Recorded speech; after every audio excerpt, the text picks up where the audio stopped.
কয়েকদিন ধরে আমি দেখছি একটা অবাঞ্ছিত সন্ত্রাসমূলক চাঁদাবাজির পরিবেশ সৃষ্টি হয়েছে।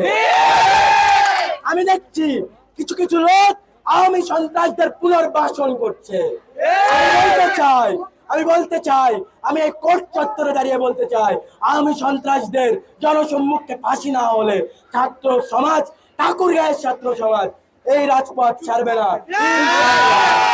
তাই সবকিছু একটা স্লোগান দিয়ে শেষ করবো, ক্ষমতা না জনতা।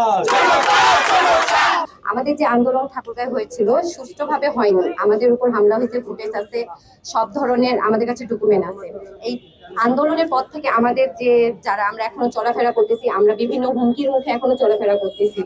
আমাদের যে ডকুমেন্ট প্রমাণগুলো আছে এগুলো আমরা থানায় দেওয়ার পরও কেন তাদেরকে ধরা হচ্ছে না, বা যে সমস্ত সন্ত্রাসীরা এখনো ঘুরে বেড়াচ্ছে, এই যে ভুল্লি থানা আর ঠাকুরগাঁ থানা 2 দিন আগে যে একে ওকে দোষারোপ কাদা ছোড়াছড়িটা হচ্ছে, এটা গোটা বাংলাদেশ এখন দেখতেছে যে আসামি কোথায় গেল।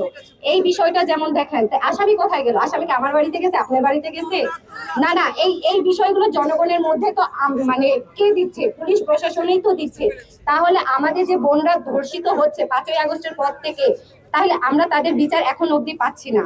আমাদের দাবি এগুলোই। আমাদের এই ঠাকুরগাঁয়ে কোনো ধর্ষকের স্থান নাই, আমাদের এই ঠাকুরগাঁয়ে কোনো সন্ত্রাসীর স্থান নাই।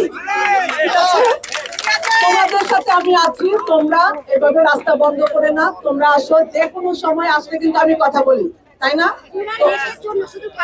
ওকে ফাইন, পুরা দেশের জন্য তোমরা শান্তিপূর্ণ উপায়ে করো, কিন্তু আজকে রাস্তা বন্ধ করে আমাকে যে কথাগুলো বলতেছো এগুলা আরো 4-5 জন আসো, তোমাদের সাথে বসে আমরা কিভাবে কাজ করতে পারি আমি কথা দিচ্ছি, আমি তোমাদের সাথে আছি।